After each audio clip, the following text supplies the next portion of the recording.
고린도전서 11장 2절부터 읽습니다. 너희가 모든 일에 나를 기억하고 또 내가 너희에게 전하여 준 대로 그 유전을 너희가 지킴으로 너희를 칭찬하노라.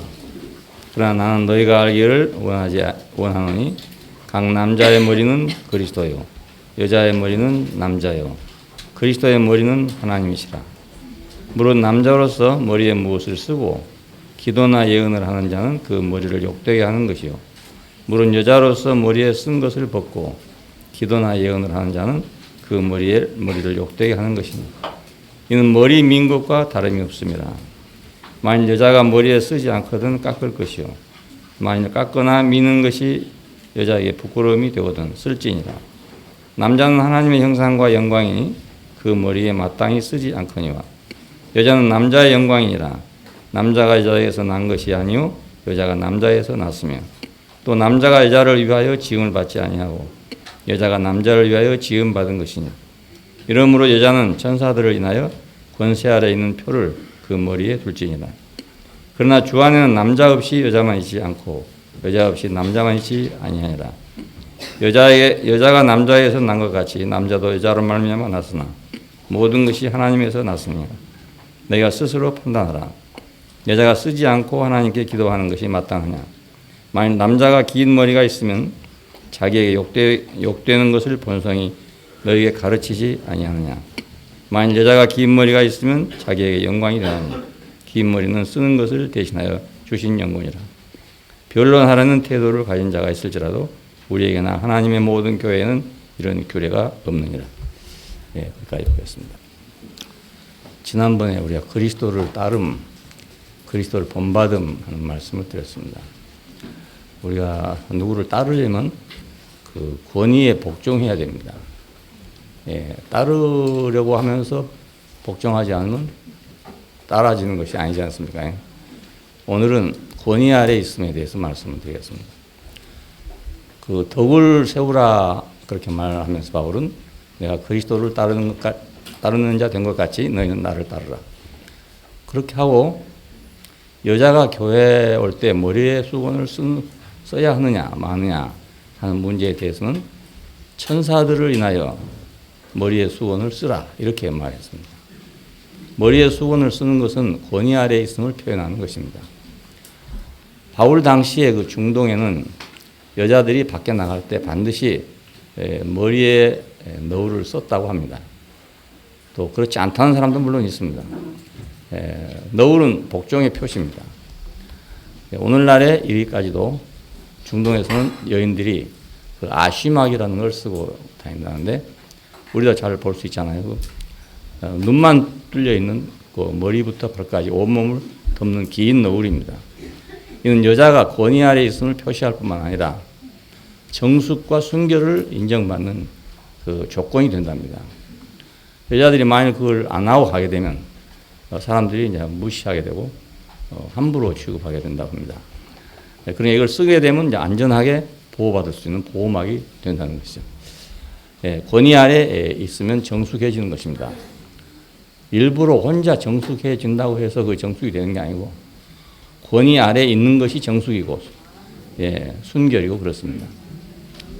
혼자 순결은 없습니다. 그러니까 그 너울을 쓰는 것이 나는 권위 아래에 있습니다. 이걸 표현하는 거라는 뜻이죠. 그러나 이제 더 중요한 것은 제사장들이 머리에 수건을 쓰고 성경에서 봉사한다. 두 권이라고 되어 있죠. 성경에 보면. 때문에 바울이 그 여자가 교회 안에서 머리에 수건을 써야 하는 문제를 권위 아래에 있음을 표현하는 것으로 연결함에 있어서 아주 단호했다고 할 수 있습니다. 요즘 생각 같으면 좀 이상한 말이잖아요. 근데 머리에 수건을 쓰는 것은 단순하게 의식이라고 할 수 있지만은 바울은 여자가 머리에 수건을 쓰지 않으려거든 밀어라. 이렇게까지 강력하게 얘기했단 말이에요. 밀어라. 근데 여자는 아무래도 머리를 밀어놓으면 정말 보기 싫더라고요. 그 여성들 보면 말입니다. 아무리 잘생긴 여자라도 머리 밀어보면 이상하게 보이거든요. 이것은 한 지역의 습관이나 어느 종교의 의식에 관한 문제가 아니라 하나님의 통치 권위의 문제이기 때문에 그래서 바울은 강력하게 그 얘기를 했습니다. 1장부터 10장까지에서는 그 개인 생활의 문제, 개인 생활의 영역 안에서 일어난 문제들을 말했다면 11장부터 16장까지는 하나님의 통치를 위한 행정에 관한 영역 안에서 있는 문제를 취급하고 있습니다. 그러니까 오늘부터는 이제 하나님의 통치 행정에 관한 영역 안에서 말씀을 하는 겁니다. 그래서 첫머리에 여자가 교회에서 머리에 수건을 써야 하는 문제를 언급한 것이죠. 통치를 위한 행정에는 권위로부터 비롯되니까. 권위가 없으면 통치가 안 되는 겁니다. 국가가 존재하려면 이제 경찰이 있어야 되고 군대가 있어야 되고 그렇습니다. 경찰보다 군대가 먼저 있어야죠. 군대가 없으면 국가는 권위가 없어요. 그러니까 국가의 최후 보루는 이제 군대입니다. 결국은. 통치의 행정은 권위로부터 시작된다. 대통령은 이제 국군 통수권자다. 이건 결국 권위를 갖고 있다 그 말입니다. 왜냐하면 계엄령을 선포할 권리가 있으니까. 당장이라도 무슨 일이 생기면 계엄령을 선포하고 모든 것을 다 계엄령하에 넣는 겁니다. 계엄령이나 그런 겁니다. 군인이 전제를 다 통할하는 게 계엄령이라는 겁니다. 거룩한 통치 안에 있는 머리됨의 이제 질서가 있는데 하나님은 그리스도의 머리가 되신다. 그리스도는 하나님으로부터 통치와 행정의 위임을 받은 사람이에요. 이 위임을 받은 사람을 보고 그리스도라고 합니다. 그러니까. 하나님은 위임자시고 그리스도는 위임을 받은 자죠. 그렇기 때문에 그리스도는 아무것도 자의로 행하지 않았다. 명령권자가 있고 명령을 받은 자가 있으니까 명령 받은 자는 명령하신 자의 뜻대로 해야 되는 거잖아요. 아무리 자기가 잘한다 하더라도 명령을 벗어나면 그건 위법이기 때문에. 군대 같으면 전쟁터 같으면 사형이죠. 그러니까 작전 지시를 안 따랐다는 말이죠. 그러니까 예수님께서는 아무것도 자의로 행하지 않았다. 자의로만 행했다면 겟세마네에서 간구하지 않았을 것이다. 아버지의 이 잔을 옮겨줄 수 있으면 옮겨주옵소서. 그러나 내 뜻대로 마시고 아버지 원대로 하옵소서. 이건 권위 아래 있다는 말입니다. 사람들은 그렇게 말하겠죠. 다 옳게 행하기만 한다면 다 권위 아래 있는 거나 마찬가지 아니냐. 이렇게 할 수 있잖아요. 그런데 그거하고는 다른 문제입니다. 옳게 행했냐 옳지 않게 행했냐는 문제가 아니라 내 뜻대로 했냐 안 했냐 이 문제입니다. 군대는 명령이 더 중요하거든요. 옳은 것과 그런 것이 중요한 게 아니고 명령이 더 중요한 것이 군대라는 것입니다. 거기서 이제 옳으니 그러니 따지면 그건 군대가 안 되는 거지. 잘못되더라도 가라 하면 가야 되는 거야. 내 생각이 틀렸다고 생각해도 가라 하면 가야 되는 거. 이건 이제 명령입니다. 그러니까 더욱이 십자가를 지진 않았을 거 아닙니까? 내가 내 뜻대로 행한다면 내가 최선의 길을 택하면 되고 내가 하나님 같은 마음을 가지고 하면 되고 아마 불교권에 있는 사람들은 그렇게 생각했죠. 부처님도 뭐 자기 뜻대로 안 했다 할 수 있지 않냐. 왜냐하면 다 비우고 완전히 비운 자리에서 했으니까 자기가 없는 사람이니까 그러면 하나님 뜻대로 한 거 아니냐 이렇게 할 수 있지 않겠어요? 근데 자기가 없다고 해서 하나님 뜻대로 하는 건 아닙니다. 그건 다른 문제입니다. 자기가 있어도 명령을 받은 사람이 있고 왜 자기를 비워야 되냐면 명령을 받기 쉽게 하기 위해서요. 자기가 있으면 명령 받기 어렵잖아요. 그러니까 이제 비워지면 명령을 받기가 쉽다는 거지 내가 비워진 사람은 무엇을 해도 좋다 이 말이 아니란 말입니다. 왜냐하면 명령권자가 있으니까 권위가 있으니까 통치의 행정의 목표가 있기 때문에 아무 일도 없다 그러면 상관없는데 일이 있기 때문에 거기는 명령이 있고 명령에 대해서는 복종이 필요하다 이겁니다. 통치에는. 그러니까 위임 아래 있기 때문에 그러니까 죽기까지 복종했던 겁니다. 그렇게 말하는 사람들은 죽기까지 복종할 수가 없어요. 왜냐하면 위임 아래 있지 않으니까. 나는 다 비운 사람이다. 나는 아무것도 없는 사람이다. 그 사람이 뭐 때문에 죽기까지 복종하겠습니까? 안 그렇습니까? 그러면 죽기까지 복종할 이유가 없는 거죠. 뭐. 그러니까 다른 문제입니다. 전혀 같은데 아주 다른 문제입니다. 예수님도 자기가 없는 분, 또 다른 분도 자기가 없는 분, 예를 들어 그렇게 한다면, 예, 똑같은 것 같잖아요. 근데 똑같은 게 아니고, 둘은 완전히 길이 다른 겁니다. 네. 하나는 명령을 받은 자로서 자기가 없는 것이고, 하나는 자기가 자기를 비워서 없는 사람이고, 그러니까 겉은 같은데 다르죠. 칼은 같은 칼인데 누가 그 칼을 쓰냐 이겁니다. 네, 똑같은 칼인데 누가 그 칼을 잡았냐 이 문제잖아요. 자, 그러니까 우리 인간은 뭐 자기가 비워졌냐 안 비워졌냐 이게 중요한 게 아니고 위임 아래 있느냐 없느냐 이게 중요합니다. 네, 위임 아래 있느냐 없느냐. 창조는 권위와 질서의 회복입니다. 우리가 아는 창조, 그러니까 창세기 1장 1절의 창조는 우리가 모르는 창조입니다. 태초에 하나님이 천지를 창조하셨다. 이건 모르는 일입니다. 그런데 땅이 혼돈하고 공허하고 흑암이 깊음에 있고 하나님의 신이 수면에 운행하더라. 자, 그때부터 이제 시작된 것은 두 번째 창조라고 할 수가 있어요. 근데 이것은 권위의 질서의 회복입니다. 네, 혼돈과 공허와 흑암이 바다처럼 깊게 덮었다 이거예요. 그럼 이건 이제 무질서해졌다 그 말입니다. 질서가 없고 그냥 뒤죽박죽 다 돼버리고 막 혼돈이 돼버렸다. 카오스라고 이렇게 말하게 합니다. 그렇게 돼버렸다 이거예요. 그것을 지금 질서를 회복하는 것이 빛이 있으라 하니까 빛이 있었다로 시작된 두 번째 창조입니다. 예. 그걸 회복하기 위해서 사실은 사람을 창조한 것입니다.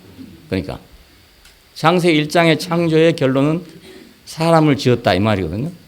예. 그러니까 사람을 통해서 권위와 질서를 회복하겠다 이 말입니다. 그러면 누가 그렇게 혼돈하게 만들어 놨느냐? 하나님이 혼돈하게 만들어 놓은 게 아니고 누군가가 하나님이 창조한 세계를 갖다가 흔들어 놨다 그 말입니다. 이 사상은 전 성경을 통해서 흐르고 있습니다. 창세기 2장에 가면 사람을 동산에 뒀는데 누가 와가지고 선악과를 먹였다. 야, 계속 이어갑니다. 마지막 예수님께서 뭐라 하십니까? 제자들이 묻기를 아니 우리가 밀을 뿌리지 않았습니까? 근데 가라지가 났단 말입니다. 그래서 물었더니 예수님께 하신 말씀이 원수가 그렇게 하였구나. 그래서 항상 방해자가 뒤따라 다닌다는 게 지금 성경의 그 줄거리입니다. 하나님이 무엇을 해놓으면 그 뒤에 방해꾼이 따라다닌다. 이게 이제 성경의 지론입니다. 이게 어디까지 가냐면 요한계시록 마지막까지 갑니다. 예, 그래서 마지막에 그가 이제 그 방해꾼이 영원한 불못에 들어가더라. 이게 이제 마지막입니다. 그리고 난 다음에 어린 양의 혼인잔치가 시작됩니다. 예, 전 성경이 다 그렇습니다. 그렇다면 우리가 지금 살고 있는 이 세계, 우리 인간의 그 세계, 하나님과 우리의 관계 안에 있는 모든 역사가 다 그 안에 들어있어요. 그러니까 하나님이 나를 구원해 놨다. 근데 또 뒤에서 누가 방해를 한다. 이게 계속 하는 것입니다. 계속 하는데 이 방해에서 잘못하면 걸려 넘어질 수가 있는 것이고 거기서 또 승리하면 한 단계 더 업그레이드 돼서 올라가는 겁니다. 자꾸 이렇게. 그러나 하나님은 결국 승리하신다. 그래서 새 예루살렘으로 종결된다. 이게 성경의 비전입니다. 얼른 생각하면 그 방해꾼이 훨씬 힘이 세는 것 같아요. 그런데 결국 하나님이 승리하신다. 이게 성경의 지론입니다. 창조는 권위와 질서의 회복이죠. 그러니까 우리가 알고 있는 창조는 혼돈과 공허와 어둠이 바다같이 땅을 덮었다. 기품이 있단 말은 아주 바다처럼 완전히 덮었다 이런 뜻입니다. 그러니까 하나님의 신이 와서 앉을 자리가 없어.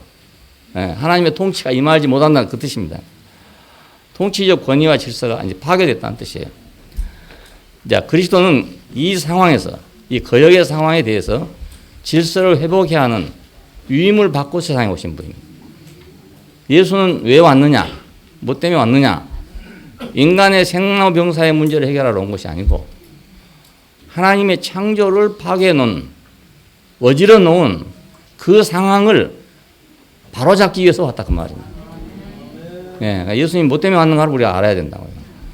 그것을 고치기 위한 위임을 받고 왔어요. 그러니까 예수님은 지금 이 책임을 가지고 이 위임을 가지고 오신 분입니다. 이 위임에 대한 그리스도입니다. 그러니까 그럼 우리가 그분에게 다른 걸 기대해봤자 소용없죠. 그분의 목표가 이렇게 분명하기 때문에 많은 사람이 예수를 믿는데 그분이 왜 세상에 오셨는지를 잘 모르고 이런저런 우리 인간의 문제를 해결하기 오신 줄로 생각한단 말입니다. 예, 그 문제는 부수적인 것입니다. 부수적인 것이고 원 목표는 창조의 권위와 질서를 회복하기 위해서 그래서 오신 분입니다.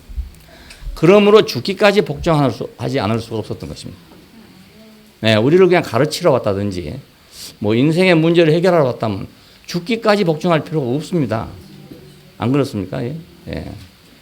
좋은 교훈을 가르치면 되고, 예? 좋은 종교를 만들어가지고 사람들이 믿게 하면 되고, 그런 것이 뭐 죽어서까지 문제를 해결할 그럴 이유가 없단 말입니다. 그러니까 왜 예수님이 죽기까지 복종했는가? 그럼 미련한 짓 아니냐? 예? 유대인에게는 거리끼는 것이고 헬라인에게는 미련한 것이로 돼. 구원은 우리에게는 하나님의 능력이요 지혜다. 그럼 미련한 짓이다 그 말입니다. 어? 안 죽고도 얼마든지 할 수 있는데 왜 죽어서 해야 되느냐? 예? 지혜로 해결할 수 있는데 왜 죽음으로 해결하냐 이겁니다. 이것이 히라빈들의 생각입니다. 왜 그런가? 복종은 거역을 심판하기 때문에 그렇습니다. 거역을 심판할 수 있는 방법은 복종밖에 없습니다. 예. 거역을 이론으로는 절대로 심판할 수가 없어요. 왜? 자기대로 다 이론이 맞으니까. 우리가 논리적인 싸움을 하는데 보면 양편이 똑같습니다. 다 자기가 이유가 있어서 그렇게 하는 거야. 이유가 있어서. 그러나 이 논리는 아무리 해도 어느 논리가 승리했다는 건 없습니다. 과학적인 실험에서는 이건 옳고 이건 틀렸다고 할 수 있는데 이 논리적인 문제에 있어서는 어디에도 끝이 안 납니다. 왜냐하면 이치에 맞지 않는 소리를 할 사람이 누가 있겠습니까? 다 이치에 맞는 소리를 하는 거죠. 다 합리적인 말을 합니다. 그러니까 거역하는 자를 심판하는 것은 복종밖에 없습니다. 복종밖에 없습니다. 예수께서는 왜 죽으셨는가? 왜 죽기까지 해야 되는가? 하는 이유가 바로 거기에 있습니다. 그리스도는 남자의 머리가 된다. 이게 순종의 필요성입니다. 창조 안에서 모든 남자는 하나님을 대신할 자로 위임받기 위해서 지음받았습니다. 원래 지음받기를 뭐 때문에 사람은 지음받았냐? 창세기 1장 26절 27절 보면 우리 형상을 따라 우리 모양대로 사람을 만들고 그로 하여금 이렇게 하자 이 말은 하나님을 대신하게 하자 그 말이에요. 예, 그러니까 하나님을 대신할 자로 위임받기 위해서 지어졌어요. 마이크는 왜 만들어졌습니까? 소리를 확산하려고 만들어졌다. 마찬가지로 사람은 왜 만들어졌는가? 하나님을 대리할 자로 위임하기 위해서 그 일을 맡기 위해서 지어졌다 그 말입니다. 예, 그러니까 뭐 다른 목적은 목적이 아니죠. 그러니까 예, 목적이. 그러므로 그리스도를 따라야 했던 것입니다. 예, 왜냐하면 그 목적이 그렇게 딱 정해졌기 때문에 사람은 그러니까 이 목적을 따르지 않으면 아무리 살고 살아도 왜 살았는지를 알 수 없는 거예요. 내가 왜 살았는가? 왜 내가 살아야 되는가? 예, 지금 많은 사람들이 살고 있잖아요. 열심히 살아라. 성실하게 살아라. 정직하게 살아라. 지혜롭게 살아라. 많은 교훈이 다 있습니다. 근데 왜 그래야 되냐고 꼬치꼬치 물으면 할 말이 없습니다. 예, 공부하기 싫은 아이들이요. 부모한테 왜 내가 공부해야 되냐고 물으면 대답할 말이 없습니다. 꼬치꼬치 물어보세요. 여러분 대답할 말 있겠어요? 예, 너 공부를 잘해야 앞으로 장가도 잘 가고 이래저래 한다고 하면 아들이 난 장가 안 가면 돼. 야, 할 말이 없어요. 할 말 없어요. 예, 그러니까 참 인생을 보고 왜 사냐? 넌 왜 그렇게 살아야 되냐 물으면요. 할 말이 없다고요. 할 말이 없다고. 네, 할 말이 없어요. 그러니까 그리스도를 따라야 합니다. 그 위임을 따라야 인생이란 건 이것 때문에 있는 거구나. 그렇게 알게 되죠. 하루를 살든지 이틀을 살든지 간에 이것 때문에 내가 있구나.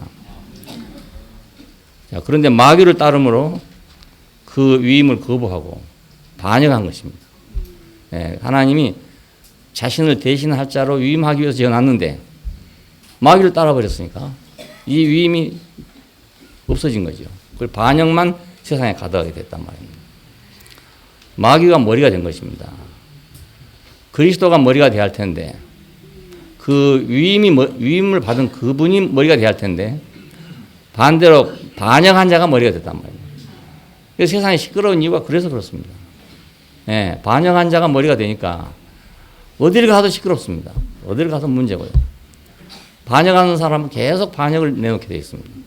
거역하는 사람은 계속 거역을 내놓게 되는 거예요. 부정한 사람은 계속 부정을 내놓게 되어 있는 겁니다. 사람이라는 게. 우리 지금 사회에 돌아다니는 이렇게 말들도 있는데요. 그런 것이 자세히 들으면 출처가 있어요. 출처가. 그냥 그것만 들으면 아 이건 옳고 이건 틀리다 이렇게 얼른 들리지만 그렇지 않고 그거 다 만들어낸 출처가 있습니다. 출처가. 예. 세상을 뒤집고 싶은 사람들은요. 뒤집어야 하는 문제를 계속 내놓습니다. 예. 이 세상을 뒤집어야 된다는 이론을 계속 내놓습니다. 저 뒤에 가면은 그 말만 있지 그거 한 사람 없거든요. 그러니까 그 말만 옳다고 생각하는 거예요. 근데 알고 보면 그 근원은 어디 있냐면 뒤집지 않은 것입니다. 지금 우리가 살고 있는 세상, 세계는 이거 옳지 않으니까 뒤집자. 이 얘기거든요. 뒤집자. 예. 우리나라도 지금 그런 형편입니다. 아니, 글쎄, 그때 한번 얘기했는데, 대통령 선거가 끝나고 나니까 트위터에 어떤 그 작가라, 난 뒤로 몰랐는데, 상당히 유명한 작가라더라고요. 그 작가가 쓴 말이 뭐냐면, 이런 상황에서 독일의 나치 하에서 지성인들은 어떤 마음이었을까? 이래 써놨더라고요. 그러니까 너무너무 심각하게 자기는 생각하고 있는 거죠. 예, 너무 심각하게 생각하고 있어요. 예, 왜냐하면 박정희 대통령의 딸이 당선됐으니까. 예, 그 사람들은 너무 심각한가 봐요. 예. 그래가지고 내가 선생님의 지성은 얼마나 맑고 깨끗해서 지금 현재 상황이 나치 상황으로 보입니까? 예, 내가 부럽습니다. 이렇게 써놨더니 그만 이 고객이 떨어져 버렸다니까요. 트위터에 떨어져 나가고 없어. 안 들어와요. 다시는 안 들어와요.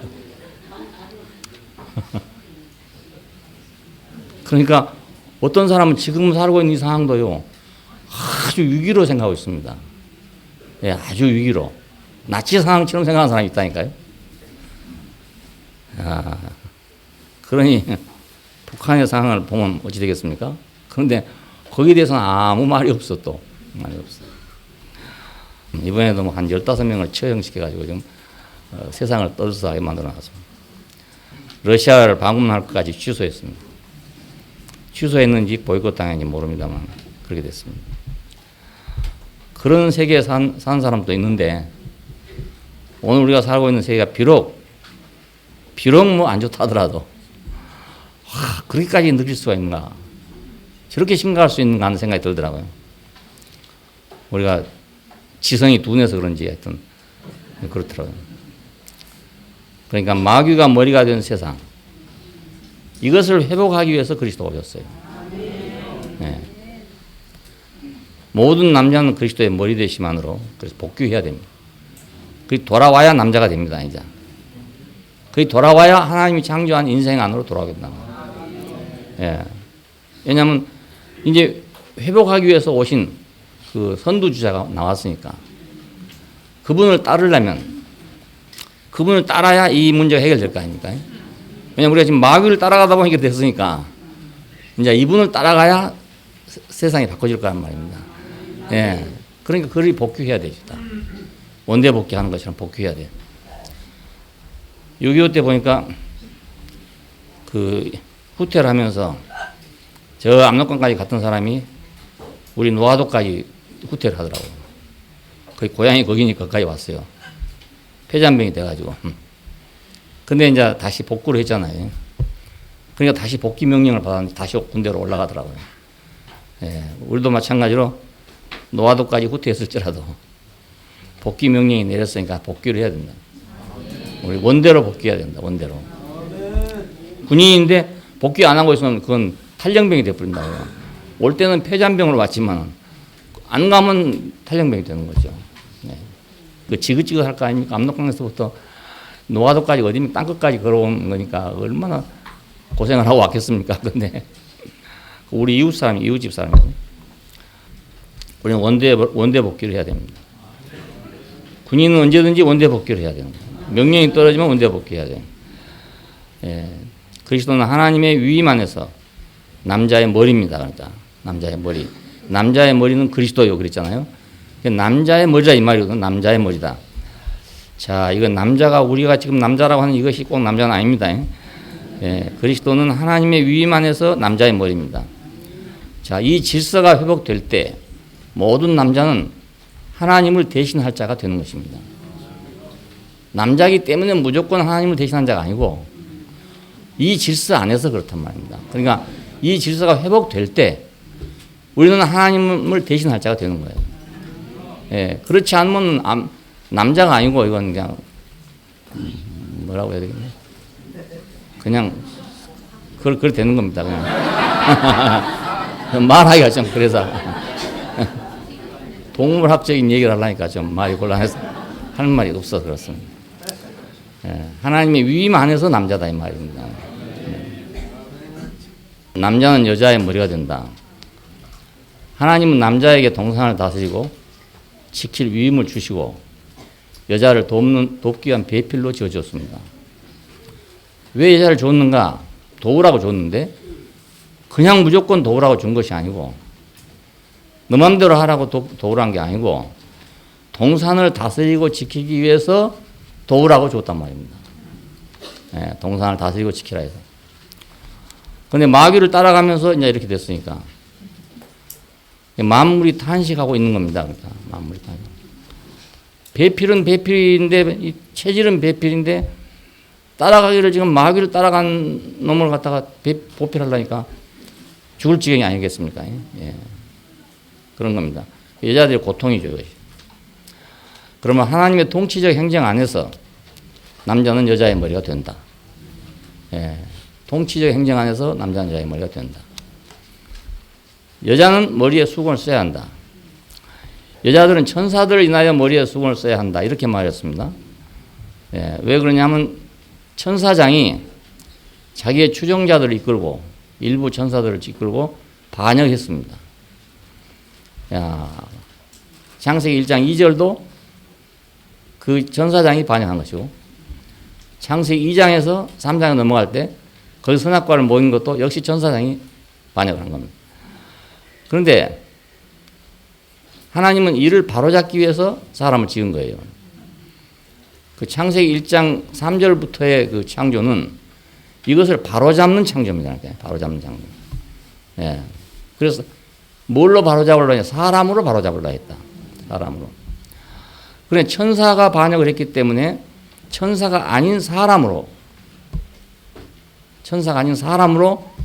이것을 회복하려고 한 겁니다. 근데 마귀를 따라간 인간은 전부 자기가 천사같이 되려고 그래. 예, 모든 종교 안에서 그 피나게 노력하는 일이 뭐냐면 천사같이 되려고 노력을 합니다. 천사같이 되려고. 하나님은 천사가 또 나와가지고 천사 같은 인간을 통해서 이 혼란한 질서를 회복하려는 게 아니고 흙으로 만든 인간을 통해서 회복하려고 했단 말이에요. 예, 이게 완전히 다른 겁니다. 그러니까 완전히 다릅니다. 동양 종교든지 서양 종교 어디 모든 종교가 사람은 천사만큼 못하다. 예? 우리도 어떻게 하든 천사같이 돼야 된다. 이게 모든 종교의 소원입니다. 예, 천사같이 돼야 된다는 게. 그럼 우리가 천사같이 되면 마귀를 이길 거라고 생각하는 거지. 종교생활 오래 하신 분들은 알겠지만 그 기도나 이런 걸 많이 하신 분들이 사람이 가지고 있지 않는 다른 능력을 가지고 있잖아요. 이렇게. 예. 신기가 있단 말이에요. 신기, 쉽게 말하면 신기가 있어요. 그걸 사람들이 다 부러워해. 예, 그런 신기를 나도 옛날에 가져보려고 애를 썼는데 참 하나님께서 나를 너무너무 사랑하셔서 안 줬어. 그건 누가 준지 나는 확실히 모릅니다. 모르긴 모르는데 그런 사람들이 있어요. 실제로. 예. 사람을 투시하면 그 사람 뭘 생각하는지 다 아는 사람도 있어요. 예? 뭐 유리인간처럼 말이 속을 다 들여다본 사람도 있고요. 별의별 사람 다 있습니다. 예, 손만 얹으면 그냥 예? 귀신이 소리 지르고 나간 사람도 있고요. 별의별 사람 다 있습니다. 근데 그때 내가 처음 목회하러 나왔으니까 참 부럽더라고요. 저렇게 하면 뭐 예수 뭐 어차피 설명할 필요도 없고 그냥 무조건 믿어 하면 믿을 건데 그거 보고 나면 안 믿겠습니까? 그렇잖아요. 내가 지금 여기서 말입니다. 그런 능력을 한번 기적을 행해 보십시오. 여기 말하고 있을 필요가 없어요. 1시간 내내 말할 필요가 없습니다. 내가 그냥 파수로 매주를 쓴다. 다 믿습니다. 그냥 다 믿습니다. 예. 그 내가 부흥회 같은 거 많이 봤거든요. 이야, 그걸 저렇게 하면 되는데, 저래야 되는데, 이 생각이 들더라고. 젊었을 때니까. 예. 얼마나 젊었냐면, 28살, 9살 때입니다. 예. 그래서 다 천사들이 되고 싶어요. 근데 하나님은 참 뜻이 다릅니다. 흙으로 지어진 숨이 코에 붙은 인간. 우리가 생각하면, 이게 이러기 때문에 우리가 유혹을 당했다. 이렇게 생각하는 존재. 우리가 만일에 어떤 능력이 있고 이랬으면 우리가 유혹을 안 받을 텐데, 우리는 너무 연약해서 유혹을 받았다 하는 그런 존재를 만들었단 말입니다. 근데 그 존재로 이걸 회복하려고 했다, 이거는. 예. 아주 우리 생각하고는 정반대잖아요. 우리 같으면 천사장보다도 더 좀 능력 있는 뭘 만들어 가지고 이기면 될 거 아닙니까? 예. 예수님이 마지막에 하신 말씀도 그런 말이었어요. 내가 12군당이 되는 천사를 동원할 수 없는 줄 아냐. 그런 말씀했습니다. 우리 속에는 다 그걸 원했단 말입니다. 예수님께서 그 천사들을 동원해서 천사와 같은 능력으로 그 말입니다. 그런 능력으로 이 문제를 해결하기를 바랬었어요. 그 난국을 해결하기를 바랬다고요. 근데 내가 12군당이나 되는 천사를 동원할 수 없어서 이런 줄 아느냐. 그 천사를 동원해서 만일에 이 상황을 해결한다면 그러면 우리 생각 같으면 참 좋을 것 같지만 그게 아니고 지금 문제는 천사들이 일으키는 반란을 진압하러 왔단 말입니다. 예, 천사들이 일으킨 반란을 지금 해결하려고 예수님이 오셨어요. 어떻게 오셨는가? 사람의 육신을 가지고 왔단 말입니다. 그러니까 육신을 가진 인간으로 이걸 해결하라 이겁니다. 육신을 가진 인간으로. 이게 종교와의 차이인 것입니다. 그런데 지금도 많은 종교가 기독교는 말할 것도 없고 모든 종교가 다 그걸 기다리고 있어요. 예? 이 인간은 연약하다. 인간은 연약하기 때문에 이건 안 되고 연약하기 때문에 유혹을 받아서 이거 진 거니까 인간을 강화시켜야 된다 이렇게 어떻게. 그래서 뭐 기도로 강화하든지 뭐 율법으로 강화하든지 강화해가지고 우리는 이겨야 된다 이겁니다. 근데 그렇게 이기는 걸 하나님이 바란 것이 아니고 예, 예수님께서 하신 것처럼 그렇게 이긴 걸 말합니다. 돌로 떡을 만들어 먹어라 했을 때 그냥 돌로 떡 만드는 공장을 만들어가지고 막 찍어냈으면은 그러면 얼마나 우리 생각하면 좋겠습니까? 근데 사람이 떡으로만 살 것이 아니고 하나님의 입으로 나오는 말씀으로 사는 것이다. 반대로 생각하면 못한다 그 말 아닙니까 결국은. 난 돌로 떡 못 만든다 이 말입니다. 왜냐하면 난 인생이니까 난 육신을 가진 인생이니까 돌로는 떡 못 만든다. 나는 밀가루로 떡 만들기도 힘든 사람이다. 이 말이에요. 예. 그렇게 해서 이기잖아요. 예. 그렇게 제압하라 그겁니다. 오늘 우리가 깊이 생각해야 할 그런 문제입니다. 내가 반대자들을 그리고 천사 같은 존재들을 내가 어떻게 이길 것인가? 그럼 나도 그들 이상의 어떤 힘을 가져야 이길 것인가? 그게 아니란 말입니다. 또 세상에 나가 여러분이 복음을 전할 때 뭐 어떤 사람이 지식이 굉장히 많다. 그럼 나는 저 사람보다 지식을 더 많이 가져야 이기는가? 그게 아니라는 겁니다. 예, 어떤 사람은 뭐 도덕적으로 참 완벽한 사람이다. 그럼 나는 그 사람보다 더 해야 이길 수 있단 말인가? 그것이 아니란 말입니다. 예, 어떤 사람이 뭐 교리적으로 막 완전하다. 그럼 나는 그보다 더 좋은 완전한 교리를 가져야 된단 말인가? 그게 아니란 말입니다. 천사들을 인하여 머리에 수건을 써야 된다. 천사들을 인하여 나는 권위 아래 있다는 걸 표시해야 된다 이거예요. 나는 권위 아래 있어. 너는 권위 아래 없지만 그러니까 마음대로 하지만 나는 권위 아래 있어. 나는 돌로 떡을 만들라고 만들어지지 않았기 때문에 나는 돌로는 떡을 만들지 못하고 성경 꼭대기에 뛰어내리면 박살 나기 때문에 주 하나님을 나는 시험할 수가 없어. 그 말이에요, 이것이. 그러니까 천사들을 인하여 머리에 수건을 쓰라. 지금도 천사가 있다 그 말입니다. 예, 천사장들이 추종자들을 이끌고 반역했단 말. 하나님이 이것을 바로잡기 위해서 사람을 지었어요. 예, 그런데 여자가 먼저 반역에 가담하고 남자에게도 가담하게 했단 말입니다. 예, 그래서 하나님의 통치 질서에 손상을 입히게 된 것입니다. 예, 자기만 이탈한 게 아니고 남자까지 이탈하게 만들었다 이거예요. 그래서 하나님의 통치 질서가 이제 헝클어지고 말았어요. 자, 그러므로 사람을 통하여 번뇌와 질서를 회복하려면 그 말입니다. 사람은 여자부터 회복돼야 된다. 그러겠죠? 여자가 먼저 거역을 해가지고 그것을 남자에게 줘서 남자가 먹었다 이거예요. 그랬으면 이걸 회복하려면 이제 여자부터 다시 회복이 돼야 된다. 그래서 여자들 보고 머리에 수건을 쓰라 이것입니다. 예, 전사들을 인하여 머리에 수건을 썼지나. 그래야겠죠? 예. 왜 우리는 복종부터 해야 되는가? 왜 우리는 십자가부터 가야 되는가? 부활부터 가버리면 문제없이 간단하고 좋을 텐데 왜 부활은 감춰져 있고 십자가만 먼저 있는가? 우리는 그런 생각을 할 수 있잖아요. 근데 왜 우리가 십자가 먼저 필요한가 하면 우리가 여자로부터 유혹을 받았으니까. 예. 그러니까 여자가 먼저 회복돼야 돼요. 그 여자가 회복된 자리가 십자가예요. 그러니까 여자가 회복된 자리가. 왜? 복종으로서 회복된 자리니까. 여자들은 천사들을 인하여 머리에 수건을 써야 한다. 그러므로 이제 여자들은 남자의 지배 아래 있다는 표시로서 그 머리에 수건을 씀으로써 거역의 위치를 떠나서 그리스도의 머리 되심을 지지하고 증거해야 된다 그겁니다.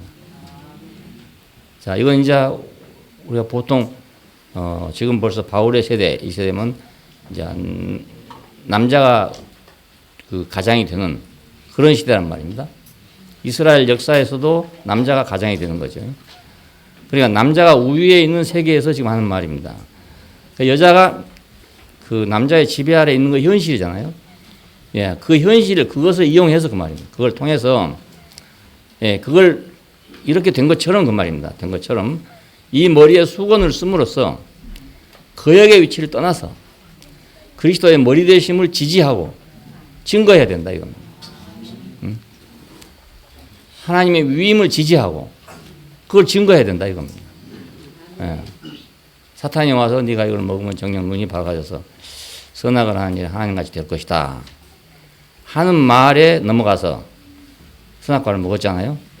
야, 그랬으니까 그는 내내 뭘 했냐면 자기의 선악과를 먹여준 마귀를 계속 지지하고 증거했던 것입니다.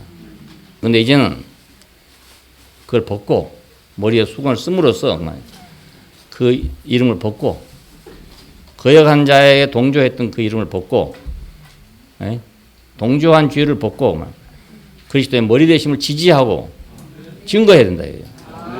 나는 이제 아니다. 그렇게 지지해야 된다. 나는 이제 그리스도를 따른다. 나는 마귀를 따르지 않고 난 그리스도를 따른다. 이렇게 우리가 증거해야 된다 이겁니다. 네. 하나님의 통치 질서를 세우기 위해서는 반드시 머리에 수건을 써야 한다. 왜 머리에 수건을 써야 되는가? 이것은 하나님의 통치 질서를 바로잡기 위해서. 여자는 머리에 수건을 쓸지니라. 여자는 먼저 반역에 가담했습니다. 그러나 이제 그리스도의 구속으로 인해서 인격이 회복된 여자들. 야, 우리는 지금 그리스도의 구속으로 인해서 인격이 회복된 여자들입니다. 예. 여기 남자 여자가 없습니다. 회복된 여자들. 머리에 복종의 표시인 수건을 쓰고 우리는 하와와 같지 않다. 이걸 선포해야 된다 그 말입니다. 네, 한번 다 따라서 해보십시오. 여기 지금 프린트에 써 있죠. 우리는 하와와 같지 않다. 우리는 하와와 같지 않다. 그래야 되겠잖아요. 우리는 하와처럼 그렇게 안 한다. 네, 우리는 하와 같지 않다. 네. 이게 이제 머리에 수건을 쓴다 그 뜻입니다. 이걸 선포하고 살아야 돼. 우리는 하와 같지 않다. 이걸 선포하고. 그 선포하려니까 머리에 수건을 쓴다 이겁니다. 지금 우리는 뭐 머리에 수건 쓴 문제는 전혀 모르죠. 천주교에 가면 머리에 수건을 씁니다, 여자들이. 그리고 또 어떤 교파에 가면 지금도 그 주일 예배 때는 꼭 머리에 수건을 써야 된다는 사람들이 또 있습니다. 이 사람들 그냥 그 뜻을 알고 한지 모르고 한지 그건 모르겠는데 문자적으로 지키는 거죠. 문자적으로. 자, 오늘 우리가 문자적으로 머리에다 수건을 쓰란 말이 아니고 우리는 하와가 아니다. 우리는 하와 같지 않다. 이 수건을 쓰라 그 말입니다. 이 수건을 쓰고.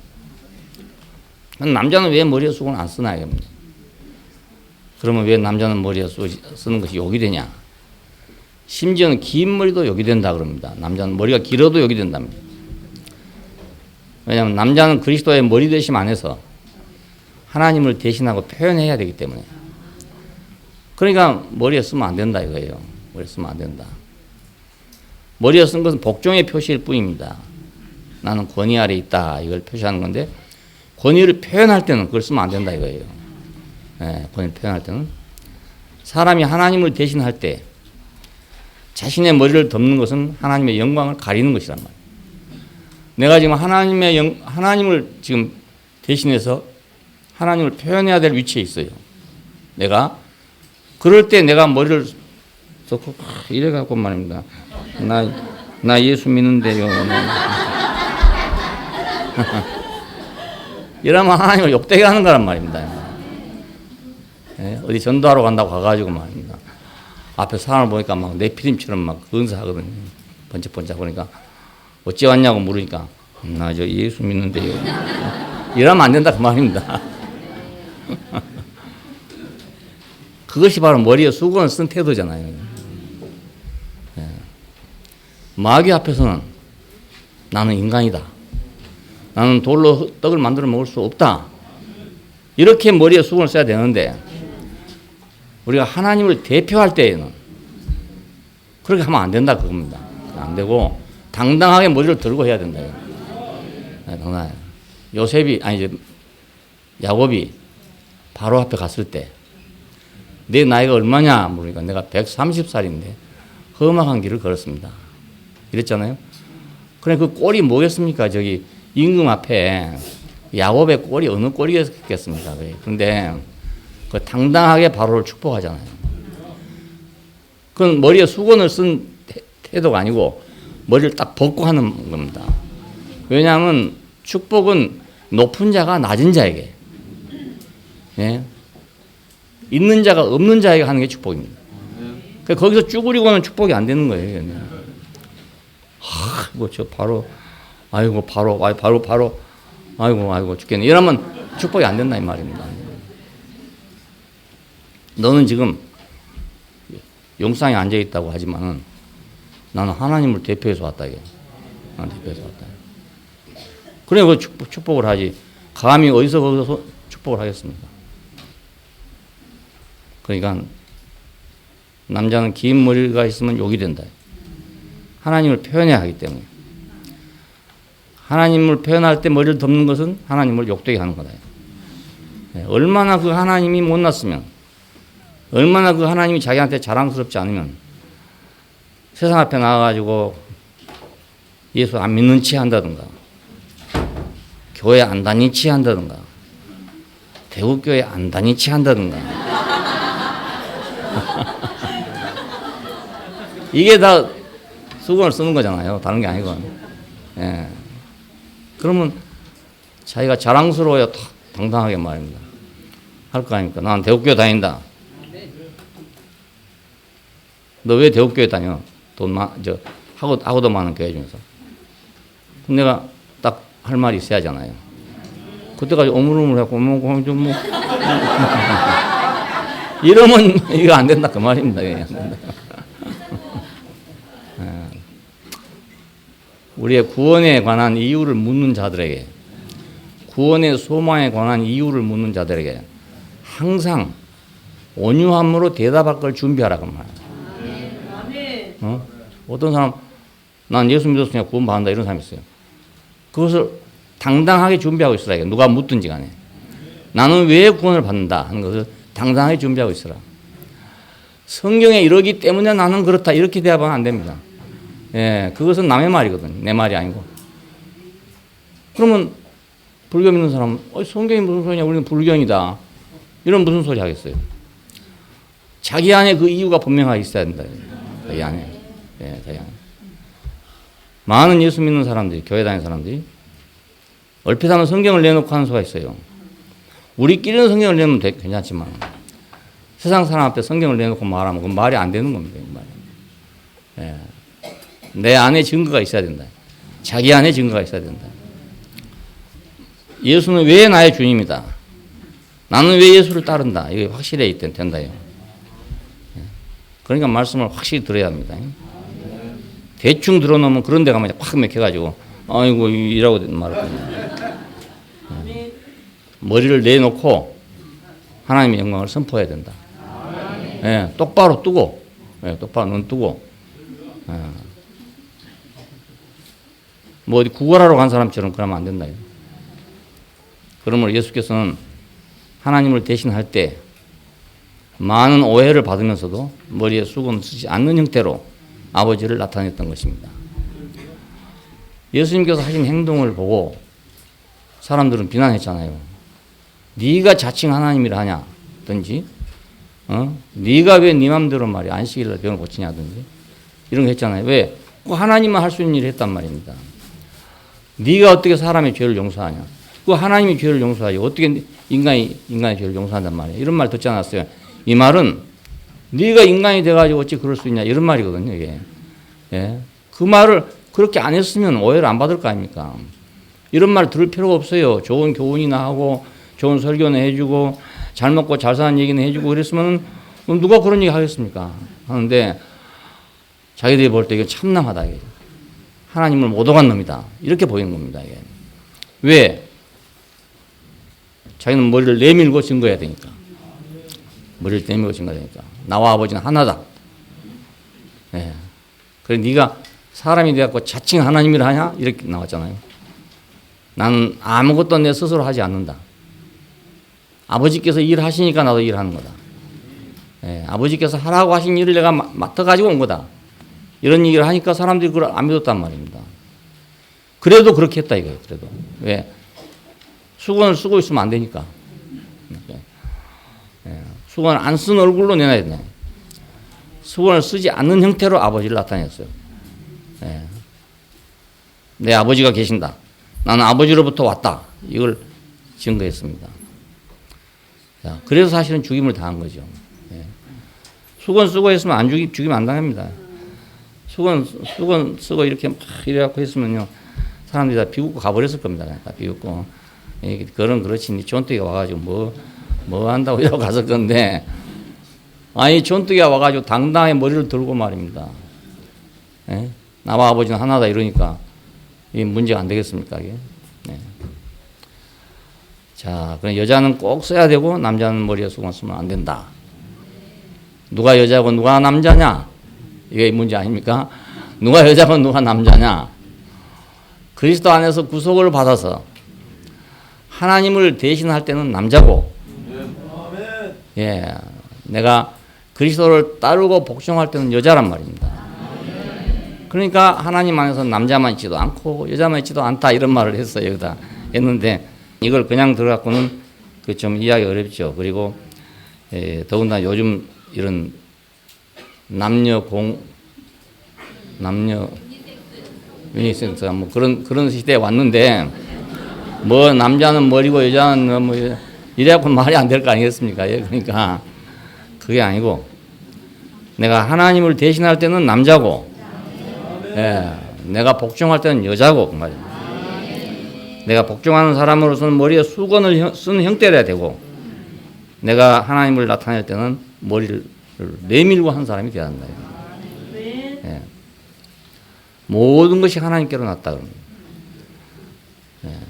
좀 이제 말을 하다 보니까 좀 곤란하게 돼가지고 지금 바울이 한 말입니다. 그러나 하나님의 통치적 경륜 안에서는 남자 없이 여자만 있지도 않고 여자 없이 남자만 있지도 않다. 여자가 남자에서 난 것 같이 남자도 여자에서 났다. 예? 모든 것이 하나님에서 났다. 이 말을 했는데 이건 좀 옹색하니까 한 말이거든요. 옹색하니까. 예. 남자는 여자의 존재 근원이고 여자는 남자의 행정수단이에요. 예? 그리스도는 교회 존재의 근원이고 교회는 그리스도의 행정수단인 것과 같이 또 하나님은 그리스도의 존재 근원이고 그리스도는 하나님의 행정수단인 것과 같다 이겁니다. 예. 그러니까 옹색해서 이 말을 했는데 우리가 여기서도 그렇구나. 근원이 있고 수단이 있구나. 이걸 우리가 보여주고 있습니다. 예. 하나님과 사람이 연합하여 하나님의 권위와 통치를 회복하기 위한 질서라고도 할 수가 있어요. 예. 그래서 남자냐 여자냐 이렇게 또 따질 것 같으니까 바울이 미리 이렇게 막은 건데 이 속에서 하나님의 행정 질서를 우리가 보여주고 있습니다. 그러면 우리가 하나님을 대신하는 입장에서는 머리를 가리지 않고 영광스럽게 드러내야 하고 그의 수단이 될 때는 머리에 수건을 씀으로써 권위 아래 복종함을 표시하고 선포함으로써 거역하는 자를 심판해야 된다 이겁니다. 예수께서는 이와 같이 하여 하나님의 영광을 위해서는 사자로서 권위와 질서를 선포하고 요한계시록 5장에 보면은 한편에서는 어린 양이고 한편에서는 사자입니다. 예, 유다 지파의 사자가 이기었으니 라이온이란 말이에요. 유다 지파의 사자가 이기었으니 또 다른 한편은 가축인 어린 양 같더라 이렇게 말합니다. 그러니까 어떻게 한 사람인데 어린 양도 되고 사자도 되는가? 하나님의 영광을 위해서는 사자, 유다 지파의 사자, 권위와 질서를 선포하고 하나님의 구속을 위한 하여서는 어린 양으로서 죽기까지 복종하여 예, 거역하는 자를 심판하고 우리를 사단의 지배로부터 구속하여 아버지 하나님께 바침으로써 그의 나라를 이루게 하신 것입니다. 아멘. 자, 결국은 우리의 복종이 온전하실 때 하나님의 권위에 따른 통치 행정이 완성될 것이다. 예, 우리의 복종이 온전해질 때 우리의 복종이 온전해지면 하나님은 당당해지는 거예요. 예, 근데 우리가 복종하지 않으면 하나님이 당당해질 수 없어요. 당신이 만든 인간이 저렇지 않냐. 천사장이 그렇지 않겠어요? 당신이 저 사람을 통해 가지고 이 질서를 바로잡는다 하지만 저 인간도 안 되지 않냐. 저 인간도 당신이 복종하지 않는 거 아니냐 말. 이러면 하나님의 권위가 없어지는 거예요. 권위가 없어지는. 근데 복종이 온전해질 때 하나님의 권위에 따른 통치 행정이 완성된다 이겁니다. 우리의 복종이 온전해지기를 기다리고 있는 겁니다. 대통령이 밖에 나가도 국민이 다 지지해 줘야만 당당하고 힘이 있을 거 아니겠어요. 근데 뭐 맨날 대통령 그만둬라 나오라 뭐 이래서 하면 말입니다. 밖에 나가면 힘이 없잖아요. 또 다른 외국 뭐 정상들이 생각할 때 야, 저 사람 언제 쫓겨날지 모르겠네 뭐 이래 보면 아무 권위가 없는 거죠. 예, 그렇게 되면 그 사람하고 뭐 조약도 안 하려 하겠죠 뭐. 그러니까 좌우지간에 당선된 사람은 5년이니까 5년 동안 좀 참고 전폭적으로 지지해주고 5년 후에 갈아치우든지 말든지 그러면 될 거 가지고 당선된 날부터 지금 긁어 내리기 시작한 거예요. 그래갖고 나라가 되겠어요? 나라가 안 되죠. 나라가 잘 되려면 확실하게 밀어주고 그럼 다음에 5년 후에 평가하면 되잖아요. 예, 뭐 2번 해먹을 것도 아니고 뭐 5년 하고 그만인데 그걸 못 참아가지고 그냥 그렇다고 뭐 중간에 그만두고 나와가지고 누가 당선된 놈이 있습니까? 그렇습니까? 아무것도 없잖아요. 아직은 그런 사람 없잖아요. 그런데 왜 그렇게 헛된 일을 하는지 모르겠어요. 국력만 낭비되는 거예요. 그러니까 밖에 나가면 권세가 없어지는 거예요. 권세가 없어지는 거예요. 예. 대표자의 권위는 그 지지하는 사람에 따라 달라지게 됩니다. 예. 지지하는 사람이 없으면 권위가 없어지는 거예요. 여러분이 나를 지지해 주지 않으면 난 바깥에 가서 할 말이 없어요. 여러분이 열렬히 지지해 주기 때문에.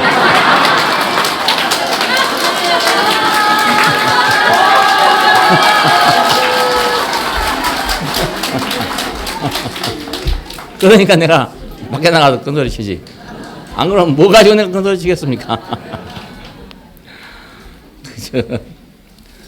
교회 목사님들이 한 10명 정도 월요일 날이 와서 성경 공부를 같이 합니다. 여러분이 지지하니까 나한테 성경 공부하자고 그러지. 여러분이 지지 안 해보세요. 누가 그 사람한테 오겠습니까? 다 자기들도 다 목회자들이고 뭐.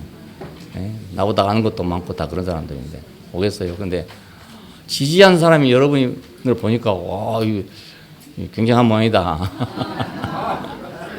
그래서 오는 겁니다, 사실은. 그러니까 대통령도 그렇게 지지해야 뭐 조약도 맺어주고 막 할 거 아니겠습니까? 나는 뭐 그렇게 생각해. 내가 도장을 찍었든지 안 찍었든지 간에 일단 당선된 사람은 지지를 한다. 일단 당선되면 그래야 그 국민이 아닌가 이렇게 생각돼요. 우리의 복종이 온전해질 때 하나님의 권위에 따른 통치 행정이 완성된다. 이게 요한계시록 마지막 판에 나오는 그 장면입니다. 네, 무너졌다 근성 바벨론이야. 그 바벨론이 무너지고 마귀로 말미암아 이끌어졌던 그 성이 무너지고 어린 양으로 말미암아 시작되는 새로운 세계가 열렸다 이거. 내가 새 하늘과 새 땅을 보니 그러잖아요. 예. 처음 하늘과 처음 땅이 없어지고 바다도 다시 있지 않더라. 예. 그 바다는 뭡니까? 창세기 1장 2절에 덮고 있던 그 바다가 없더라 이거예요. 이제. 예, 바다가 없더라요. 보니까 하늘에서 내려오는데 거룩한 신부가 내려오는데 너무너무 세상에 황홀한 신부가 하나 내려오더라 이겁니다. 예. 그 아주 극적으로 묘사해 놨어요. 그러니까 요한은 극작가인지도 모르겠어. 너무너무 잘 놨어요. 저걸 막 정말로 유명한 배우들이 모여갖고 연극을 하나 딱 만들어 놓은 말입니다. 그건 틀림없이 히트를 칠 수 있는 건데, 예. 정말 막 웅장하잖아요. 그 스케일이 막 굉장히 크고 막 몇 장인지 모르지만 하여간 막 와, 그거 한번 쫙 감동적으로 펼쳐놓으면 뭐 세상이 뒤집어질 것 같은데. 예. 하나님의 권위가 회복되기를 우리는 기다리는 것입니다. 주 예수여서 오시옵소서. 이겁니다. 우리의 소원은 주 예수여서 오시옵소서. 예, 주 예수여서 오시옵소서. 이 말은 하나님의 권위가 회복되기를 바랍니다. 이 말입니다. 그러려면 우리의 복종이 온전해져야 된다. 그래야 하나님의 권위가 세워지게 되고 하나님의 나라가 권세를 갖게 된다. 이거. 예, 기도하겠습니다. 은혜로우신 아버지 하나님, 미물에 처한 우리 인생들을 들어서 천사장의 그 엄청난 거역을 심판하게 하시고 하나님의 나라를 회복하려고 하는 하나님의 그 신성한 계획에 우리를 불러주신 것을 감사합니다. 우리 자신으로서는 아무것도 아니지만 하나님이 이것을 쓰실 수 있다고 하기 때문에 우리는 존귀하고 당신이 우리를 사용해서 하나님의 역사를 이룰 수 있다고 하기 때문에 우리는 감사합니다. 우리가 주님께 완전하게 쓰여져서 당신의 나라가 완전하게 서도록 우리가 도움이 되기를 원하고 우리가 걸음이 되기를 원하고 우리 모든 것이 사라질지라도 하나님의 나라가 서게 되기를 원합니다. 주 예수님 이름으로 기도합니다. 아멘.